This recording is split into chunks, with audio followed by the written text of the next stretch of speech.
a tous déjà eu l'impression de courir après le temps, pas vrai? Toujours débordé, des journées à rallonge. Eh bien, dans cette nouvelle analyse, on va complètement renverser la vapeur. En s'appuyant sur le programme de la formation JL Conseil, on va découvrir comment reprendre le contrôle total de son emploi du temps professionnel. Fini la course contre la montre, place à une approche véritablement stratégique. Concrètement, de quoi on parle? Il s'agit d'un cursus de formation spécifique proposé par JL Conseil. 21 heures de travail étalées sur 3 jours. Et l'idée ici, ce n'est vraiment pas de distribuer 2 ou 3 astuces rapides de productivité en passant. L'objectif, c'est d'offrir une véritable refonte méthodologique pour tous les professionnels qui en ont ras-le-bol des agendas chroniquement surchargés et qui veulent retrouver de la clarté. Allez, on regarde le plan d'action de notre décryptage. D'abord, une introduction à JL Conseil, ensuite le fameux principe de Pareto, puis on passera aux applications pratiques avec la gestion commerciale, le management d'équipe et on terminera par le tri quotidien entre l'essentiel et l'accessoire. Première étape, l'introduction à l'approche de JL Conseil. L'ambition de ce programme repose sur un changement de mentalité absolue. Il faut travailler plus intelligemment et non pas plus durement. Fini le mythe du « je dois absolument tout faire ». Le but, c'est d'identifier les vrais fondamentaux, de définir des objectifs qui ont du sens et de planifier tout ça de façon stratégique. Et regardez bien le point numéro 5, l'objectif ultime, c'est de devenir capable de suivre et d'ajuster sa propre organisation en totale autonomie. En clair, on arrête de subir l'emploi du temps imposé par les autres. Si on zoome sur le tout premier module, c'est là que les fondations théoriques se mettent en place. On y décrypte les grandes lois du temps, comme celle de Parkinson ou d'Hofstadter.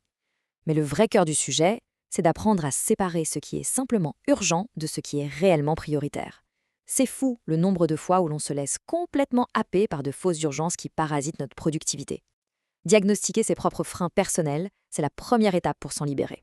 Ce qui nous amène à notre deuxième partie, le principe de Pareto, la fameuse loi des 80-20. C'est littéralement la star de notre analyse d'aujourd'hui. Ce concept théorique est absolument fascinant et d'une redoutable efficacité. La loi des 80-20, c'est ce principe universel qui dit qu'une infime minorité, environ 20% de nos actions, produit l'écrasante majorité de nos résultats, soit 80%. Le déséquilibre est juste dingue. Ça veut dire qu'une toute petite partie de nos journées génère la quasi-totalité de nos succès. Quand on comprend intimement cette asymétrie, ça change radicalement notre façon de travailler. D'ailleurs, ce qui saute aux yeux ici, c'est justement cette asymétrie mathématique. La minuscule tranche de 20%, ce sont nos efforts stratégiques. Et l'immense zone de 80%, ce sont les résultats récoltés. L'évidence est là, disperser une énergie folle sur les 80% d'efforts restants, qui ne feront à peine bouger l'aiguille des résultats, eh bien c'est un gaspillage monumental de ressources. Troisième partie, l'application pratique, avec la gestion commerciale. La théorie, c'est bien beau, mais sur le terrain, ça donne quoi? Dans le domaine des ventes, c'est le cas d'école parfait. Un vivier très restreint, représentant seulement 20% des clients, génère à lui seul 80% du chiffre d'affaires total de l'entreprise. C'est le noyau dur. Alors pourquoi s'épuiser à prospecter dans tous les sens, de manière totalement aléatoire, sans choyer cette clientèle spécifique? L'énergie commerciale doit toujours aller exactement là où le retour sur investissement crève le plafond. Quatrième point, l'impact sur le management d'équipe. Et attention, ce n'est pas réservé qu'aux commerciaux. En dynamique d'équipe, c'est la même mécanique. Identifier les 20% de tâches vraiment essentielles permet de produire 80% de la valeur ajoutée globale de toute l'équipe. Un bon leader, c'est quelqu'un qui a compris ça. Il arrête d'exiger une perfection épuisante sur des détails accessoires et concentre plutôt toute la force de frappe de ses collaborateurs sur ce qui fait véritablement avancer les gros projets. Résultat, moins d'épuisement, plus de rendement. Ce qui nous mène à notre cinquième et dernière étape, distinguer l'essentiel de l'accessoire pour un plan d'action au quotidien.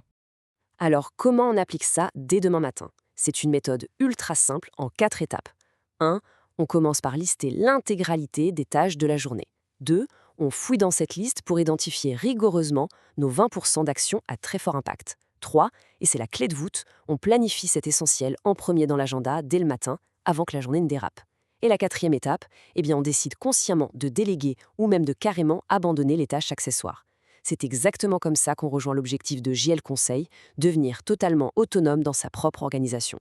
Et pour terminer, voici la vraie question qui fâche. Si on fait un audit honnête d'une journée de travail typique, quels sont ces 80% de tâches actuelles qui encombrent l'emploi du temps et ne produisent presque aucune valeur réelle? C'est un sacré tri à faire, mais en traquant sans pitié ces activités à faible impact, la méthodologie des 80-20 prend tout son sens.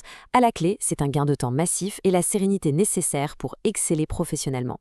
Réfléchissez bien à cette question et à très bientôt pour une prochaine analyse.